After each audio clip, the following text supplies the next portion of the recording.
আসসালামাইকুম। কবিটেক বাংলা পক্ষ থেকে স্বাগতম শিক্ষার্থী। আশা করি তোমরা প্রত্যেকে ভালো আছো এবং পড়াশোনা করছো। 10 তারিখে কিন্তু আমাদের এসএসসি পরীক্ষা, এসএসসি ভোকেশনাল ভোকেশনাল পরীক্ষা অনুষ্ঠিত হতে যাচ্ছে। তো যেহেতু প্রথম পরীক্ষা বাংলা, আমি বলেছিলাম যে এখন দুদিন মানে পরীক্ষার বাকি আছে, 2 দিন শুধু বাংলা নিয়েই আমরা আলোচনা করব।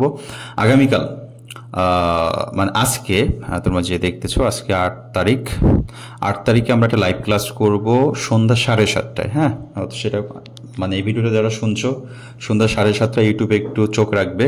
পুরো Bangla total A to Z একটু আলোচনা করব। পুরোটার সময় সাথে থাকবে, আশা করি উপকৃত হবে ভালো একটা রেজাল্ট করার জন্য। শিক্ষার্থী, আজকে বাংলায় ক নম্বর প্রশ্ন, একেবারে লাস্ট ফাইনাল ক নম্বর কিছু প্রশ্ন আলোচনা করছে। এই ক নম্বর প্রশ্নগুলো তোমরা মুখস্থ করে নিবে ইনশাল্লাহ। পরীক্ষায় এর বাইরে একটা ক নম্বর প্রশ্ন তুমি সৃজনশীলে পাবা না আশা করি।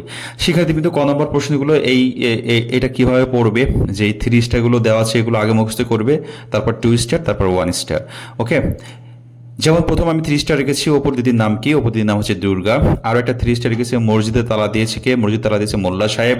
ফুকারি কি বলেছিল, ওই মন্দির পূজারীর হাই দেবতা তোমার নয়। মানুষ কবিতাটি কোন কাব্যের অন্তর্গত, মোস্ট ইম্পর্টেন্ট সাম্যবাদী কাব্যের অন্তর্গত। এছাড়া বাংলা দামাবাচি কাকে আসতে হবে, স্বাধীনতাকে আসতে হবে। বাংলা সাহিত্যের আদি নিদর্শন চর্যাপদ মুখস্থ করতে হবে। আমার পরিচয় কবিতাটি কোন ছন্দে রচিত হয়েছে, মাত্রা বৃত্ত ছন্দে রচিত হয়েছে। এছাড়া 3 স্টার একটা রেখেছি হযরত মুহাম্মদ সাল্লাল্লাহু আলাইহি সাল্লাম কোন বংশে জন্মগ্রহণ করেছিল, আমরা জানি কুরাইশ বংশে জন্মগ্রহণ করেছিল। শিক্ষার মাধ্যমে কিসের বিকাশ ঘটে, মনুষ্যত্ব লোকের বিকাশ ঘটে। বাঙালির শ্রেষ্ঠ উৎসবের নাম নববর্ষ। তাছাড়া জাহানারা ইমামের কোন সন্তান মুক্তিযুদ্ধ গিয়েছিল, বড় ছেলে। আমাটি ভেপু গল্পের রচয়িতা বিভূতিভূষণ বন্দ্যোপাধ্যায়। হরিহরের পুত্রের নাম কি, হরিহরের পুত্রের নাম হচ্ছে অপু। দুর্গার বয়স কত, 11 বছর। এছাড়া অপুর টোন খাওয়া টিনের ভেপুবাসীর দাম 4 পয়সা। এছাড়া অপুর চোখ কেমন ছিল, ডাগর। তারপরে শিক্ষার মাধ্যমে কিসের বিকাশ ঘটে, মনুষ্যত্ব লোকের বিকাশ ঘটে। তাছাড়া 3 স্টার দেখছি মানুষকে লোভের ফাঁদে রেখে থেকে রক্ষা করে কে, শিক্ষা ও মনুষ্যত্ব প্রবন্ধটি কার লেখা, মোতাহের হোসেন চৌধুরীর লেখা। বাংলা নববর্ষ কত তারিখে পালন করা হয়, বাংলা 1 তারিখে পালন করা হয়। নওরোজ অর্থ হচ্ছে নতুন বছরের প্রথম দিন। বাংলা নববর্ষ কত তারিখে পালন করা হয় আমরা জানি। একই প্রশ্ন 2 বার আসতেই পারে, স্বাভাবিক। রবীন্দ্রনাথ ঠাকুরের ছদ্মের নাম হচ্ছে ভানু সিংহ, মুখস্থ করে। রবীন্দ্রনাথ ঠাকুরের প্রথম কাব্যগ্রন্থের নাম হচ্ছে বনফুল।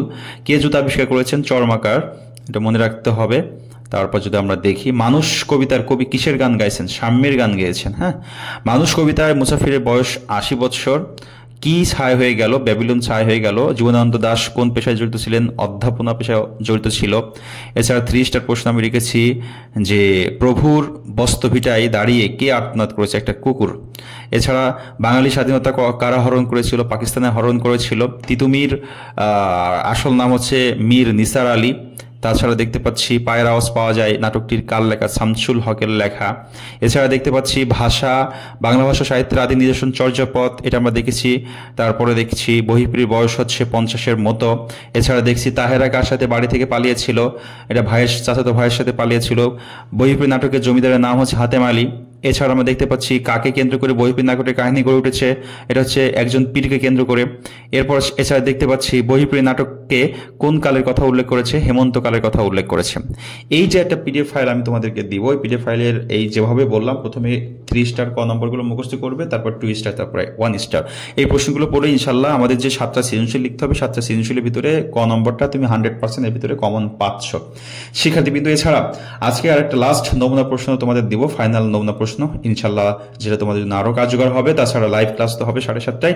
সব মিলিয়ে স্পেশাল সাজেশন যারা নিয়েছো আর বেসিক ক্লাস যারা করছো, যে তথ্যগুলো দিচ্ছি এগুলো ফলো করছো, ইনশাল্লাহ 100% তোমরা A+ পাবে বলে আমি আশা করছি। সবাই ভালো থাকবে, সুস্থ থাকবে। যারা এখনো স্পেশাল সাজেশন নেও নাই, আমি মনে করবো তোমরা সময়টা নষ্ট করতেছো।